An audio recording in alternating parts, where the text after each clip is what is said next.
la vocera y la cara más visible de la Comisión por el No a la Baja de la Edad de Imputabilidad. Tiene 29 años y es abogada y escribana. Muchos pensaban que quizá después de esa campaña, con victoria, se iba a tomar un descanso y que en el futuro ingresaría al camino de la política partidaria.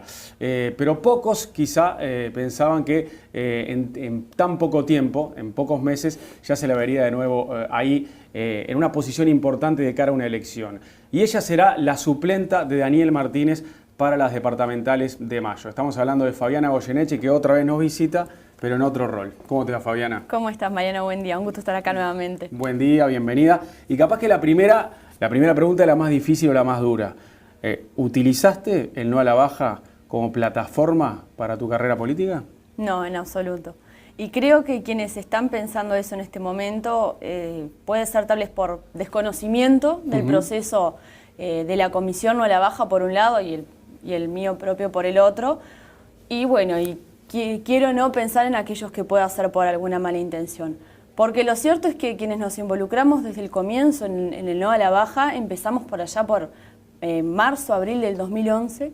Nadie nos conocía, nadie sabía lo que estábamos haciendo. Jamás imaginabas en marzo, abril que ibas a estar acá hoy, decís. Fíjate que agarrar como plataforma para hacer una carrera política, que es lo que se está diciendo, un movimiento que tenía el 70% de la opinión pública en contra, que no tenía ningún tipo de financiación y que no había un solo, porque en ese momento no había un solo partido político que se hubiera pronunciado de la misma manera que nosotros en contra de la baja, creo que hubiera sido o de una proyección inigualable que no nos cabe en absoluto, o bueno, o ya más allá de eso tal vez hasta imaginación, o sea, no es así. Y mi rol como vocera fue determinado por los compañeros de la comisión y fue resultado de un proceso, y creo que lo que puedo sostener con total tranquilidad es la coherencia entre lo que dije y lo que hicimos, por el hecho de que nos comprometimos a tener absoluta dedicación a la militancia por el No a la Baja, a desligarnos de la participación política partidaria, porque la comisión era interpartidaria y lo fue durante todo momento, y así fue hasta llegar al plebiscito. Pero ahora, ¿no sentís que a tan pocos meses de ese plebiscito y de ese triunfo, no sentís que traicionaste o que decepcionaste a los que realmente creían que eras independiente? No, en absoluto. En primer lugar, yo lo primero que hice cuando empecé a considerar este nuevo camino fue hablarlo con compañeros de la comisión, compañeros, algunos frente amplistas, algunos del Partido Nacional, algunos del Partido Colorado, otros independientes, totalmente desligados y algunos hasta descreídos de la política partidaria. Todos ellos me respaldaron, me dieron para adelante, por decirlo de alguna manera, y entienden perfectamente mi actitud. Entonces, primero los compañeros más cercanos y de militancia, y con ellos sé que afortunadamente cuento con su confianza. Y la gente, quienes han tenido afinidad con el movimiento No a la Baja, han respondido de manera totalmente positiva. Y creo que es porque entienden lo que hemos hecho. Y quienes no puedan tener dudas, siempre estuvimos abiertos a escuchar, a dar todas las explicaciones necesarias, cuando la duda o el cuestionamiento es genuino, ¿verdad? Y cuando no viene de personas que nos trató de mentirosos o de malintencionados desde el primer día, descreyendo todo lo que pudiéramos haber dicho o hecho, porque ahí, bueno, hay veces que las explicaciones no dan sus frutos. Tuviste momentos de alta exposición durante esa campaña, ¿no? No solamente entrevistas y actos, sino también una cadena de radio y televisión en horario central, en esas que te ve todo el mundo. Fue como todo demasiado rápido también en tu vida política el año pasado, ¿no? Porque ahí estamos viendo las imágenes justo. Esa cadena de radio y televisión fue en días cruciales de campaña y en horarios en los que todo el mundo está mirando la tele. ¿Te cambió mucho la vida ahí? No, en particular con la cadena no, porque bueno, como vos decías, ya venía de un proceso intenso, que bueno, esto fue una herramienta o un elemento más. Sí cambió de alguna forma, el tener exposición te hace una persona más visible, si se quiere, pero mi vida siguió y sigue siendo la misma. Uruguay es muy chiquito, somos pocos, nos conocemos y creo que no hay grandes protagonismos. Pero ahí ya empezó quizá el reconocimiento en la calle, ¿no? Puede ser, te diría que capaz que comenzó antes por cuestiones de las entrevistas, en los canales de televisión, y esto, como te decía, fue una herramienta más. De todas maneras, yo en lo que me gustaría hacer énfasis es que esta decisión, porque muchas veces la pregunta viene por ese lado, esta decisión no tiene que ver con la exposición, y yo creo que no debe tener que ver con la exposición, porque frente a las cámaras hay mucha gente, pasan por las cámaras muchas personas, y eso no significa que porque uno tenga exposición deba ver que es o su posibilidad o su deber, tal vez, o una puerta abierta para hacer una carrera política o para asumir un rol político partidario. Esa decisión tiene que pasar, o por lo menos en mi caso personal pasó, por la invitación que me hicieron, por la utilidad que creen que puede llegar a tener mi participación y por lo que yo pueda aportar. Porque la visibilidad o el ser una persona pública o reconocida es algo efímero. Y no significa que uno pueda llegar a aportar algo por el mero hecho de haber estado en televisión o haber aparecido en la prensa escrita. ¿Cuál es tu trayectoria en el Frente Amplio? Yo en el Frente Amplio me acabo de involucrar ¿Sí? En el sentido de que, si bien quienes me conocen saben cuál era mi afinidad, por supuesto que eso de ser independiente y apartidario, una cosa es la participación y la militancia y otra cosa es la afinidad que uno tenga. Todos votamos a alguien, ¿verdad? Sobre todo cuando me empecé a involucrar en la comisión fue una decisión a conciencia, no participar, no militar, para respetar lo que estábamos haciendo. Y antes de integrar la comisión, que era otra cosa, otro camino. Yo había tenido solamente activismo social desde la sociedad civil, no política partidaria. ¿Nunca militaste en un sector? Nunca milité en un sector, y eso, si bien hay quienes lo cuestionan, se puede corroborar tranquilamente. Pese a lo que algunas personas me han preguntado, tampoco estuve en una lista para octubre.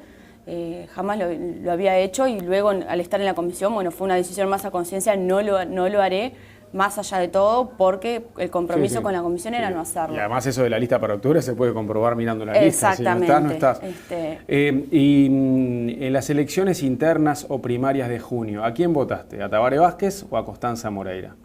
Me parece que no es necesario responderlo ahora. Cada cual tiene su afinidad y en este momento estamos en otro tipo de decisiones. Y si te pregunto, más acá en el tiempo, en octubre, ¿votaste al Partido Socialista? Vuelvo a lo mismo. Yo en este momento me integro como independiente y no es mi objetivo respaldar a ningún sector en este momento. Por eso respaldo a título personal a Daniel Martínez. Ahí va, bueno, yo ahora iba a pasar esa pregunta. Vos decís que no querés respaldar a ningún sector. Estás respaldando a la persona, al candidato Daniel Martínez. Pero terminás respaldando a un sector y hasta a una alianza que se hizo, ¿no?, entre el socialismo y el Frente Liber Seregni. ¿Lo elegiste en parte por eso o solamente te fijaste en las personas?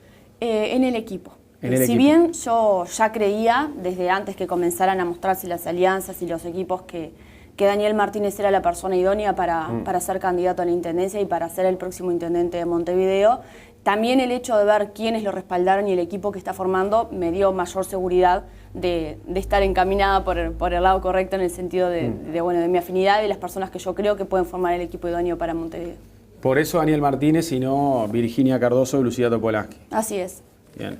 Quizá también es porque te llamaron solo de ahí. ¿O tuviste alguna otra propuesta? Tuve otras propuestas, otras conversaciones y realmente creo que entre Daniel, Lucía y Virginia es una síntesis maravillosa de lo que es el Frente Amplio. Está entre ellos tres resumido la experiencia, la juventud, la renovación. Hay hombres y mujeres, me parece bárbaro, y creo que cualquiera de los tres son excelentes candidaturas. Simplemente que, dentro de los matices y dentro de las personalidades, en este momento creemos que lo oportuno y lo mejor para Montevideo es la candidatura de Daniel Martínez. Viste que en algunos casos el suplente del intendente es secretario general también, ¿no? Es un rol importante y un cargo importantísimo. ¿A vos, Daniel, te ofreció algún cargo de relevancia si gana las elecciones? O sea, más allá de ser su suplenta, ¿ya tenés un cargo asignado prometido si gana Daniel Martínez en mayo? No me ofreció ningún cargo, ni hemos siquiera hablado de eventuales asignaciones. Pero participarías del equipo si gana Daniel Martínez, obviamente. Posiblemente, pero en el momento, hablamos de la posibilidad de respaldar su candidatura. Luego, más adelante fue que me dijo que le gustaría que estuvieran dentro de los suplentes. Ni siquiera habíamos hablado de en qué lugar de suplentes, porque además eso también todavía se está conversando y resolviendo por el Frente Amplio, el tema de las suplencias. ¿Todavía no se confirmó que seas la primera suplenta? No, el primer suplente es el único que está confirmado, que es Oscar Curuchet. Ah, bien, Curuchet del primero. Curuchet del primero. Y vos irías ahí segunda, quizá. Se está por ver aún. Y en realidad se ha hablado de los equipos, pero no se ha hablado en ningún momento de qué cargos se van a asignar, y eso quedará luego. En este momento están haciendo énfasis en otras etapas. Charlando con El Observador el viernes dijiste: queremos una capital a la altura del gobierno que queremos construir. Ahora, te voy a preguntar algo que ya se lo pregunté a Daniel. ¿No hubo tiempo en 25 años para construir Montevideo y para construir un gobierno sólido en la capital? Yo creo que hay procesos, hay etapas, y por qué no, sin temor a decirlo, hay errores. No es lo mismo una capital con el mismo liderazgo y el mismo partido político como gobierno que el gobierno nacional. Eso fue solamente los últimos gobiernos, que también 10 años igual es mucho tiempo. Hay circunstancias durante los 25 años de gobierno departamental, anteriormente municipal, del Frente Amplio. Se pasó por muchas etapas, se pasó por crisis, se pasó por quiebres institucionales, es decir, han ocurrido muchas cosas. También yo creo que podría haberse acelerado algunos procesos, y creo que esa es la gran apuesta y el desafío que tenemos por delante. ¿Cuáles, por ejemplo? Eso, hacer un énfasis particular en no solamente superar las dificultades que todavía quedan del famoso ABC de la Intendencia, que tenga que ver con la iluminación, con la movilidad urbana, con el saneamiento, sino ir más allá, apostar a que las políticas sociales sean reales, a que haya una verdadera articulación afirmada entre el gobierno departamental y el gobierno nacional, a que se pueda explotar de verdad el turismo. El turismo es un capital maravilloso que está creciendo muchísimo en Uruguay. Bueno, que sea una capital realmente atractiva de forma turística, eso creo que se ha iniciado, que se ha fomentado, pero que hay un potencial tremendo todavía. Y si mañana estás en ese equipo de conducción de la Intendencia, ¿qué vas a pedir que se acelere más? En el primer año, por ejemplo, de gestión. Eso lo va a definir el equipo. Afortunadamente no hay individualidades en este momento, y por eso estamos haciendo eso. Bien, pero lo que más te preocupa a vos es más o menos lo que decías, eso de movilidad urbana, el tema de transporte. Sí, me parece que la gente está haciendo un reclamo, y ese reclamo hay que escucharlo. Hay que superar ciertas dificultades, pero como te decía, me parece que hay que ir más allá para que Montevideo se pueda lucir de verdad y no sea simplemente satisfacción de necesidades. ¿Por qué hay basura por tantos lados? ¿Por qué crees que Montevideo no es considerada una ciudad limpia? Creo que tal vez pueda haber algunas fallas por parte del gobierno departamental, pero también hay una cuestión cultural bien importante. Y te pongo un ejemplo que en esta época lo podemos contrastar sencillamente, y son las playas de Montevideo y las playas de la zona del este a las que muchos de los montevideanos frecuentan. Cuando uno ve a la hora en que se empieza a retirar la gente, las condiciones que quedan en la playa. Entonces, si nosotros culturalmente no adoptamos una conducta acorde con esa Montevideo limpia que queremos, va a ser difícil que la logremos. Creo que hay que hacer un énfasis mayor en la educación, en explicarle a la gente, en culturalmente crecer y avanzar en ese sentido, pero también hacer un énfasis particular en la distribución de roles que el gobierno departamental debe tener para mejorar la limpieza. Es un debe necesario, no solamente por el aspecto de la ciudad, sino también por la salud y la condición sanitaria, ¿verdad? ¿Pensás que hay un riesgo para el Frente con el Partido de la Concertación? No quisiera entrar a hablar del Partido de la Concertación. Yo creo que el Frente tiene una gran riqueza con sus 3 candidaturas, que más allá de las dificultades que hay, y que el Frente Amplio afortunadamente ha sido capaz de hacer autocrítica, también hay un crédito importante de las cosas que se han hecho, de la confianza que la gente le tiene, y creo que a esta altura podemos estar tranquilos de que el Frente Amplio va a ganar la Intendencia en mayo. ¿Qué participación vas a tener en la campaña? La que el equipo me pida. Afortunadamente hemos hablado de que los suplentes tengan una participación muy activa, y ahí estaremos cada vez que nos estén llamando. ¿Vas a tener que hablar en los actos, por ejemplo? Sí, posiblemente. Bien, ¿y estás preparada para eso? Lo del año pasado estaba muy preparado y con gran convicción, ¿no? Se te veía muy segura cuando defendías el no a la baja, y realmente te embanderaste con esa causa porque vos lo pensabas así. ¿Te ves en este otro rol que va a ser igual, de idéntica exposición? Capaz que no tanta exposición porque no vas a ser vos la vocera, pero ¿te ves ahí ya haciendo política partidaria arriba de un estrado? ¿Hablando en un acto? La convicción está, la preparación es producto del trabajo. Creo que se alcanza trabajando duro, como en su momento lo hicimos como vocera por la comisión, porque no dijimos cosas que uno haya nacido sabiendo. Y el resto, bueno, como te decía, será parte de lo que decía la fuerza política y lo que decía el equipo de Daniel Martínez. ¿Y te lo esperabas tan pronto? esto? No, la verdad es que no.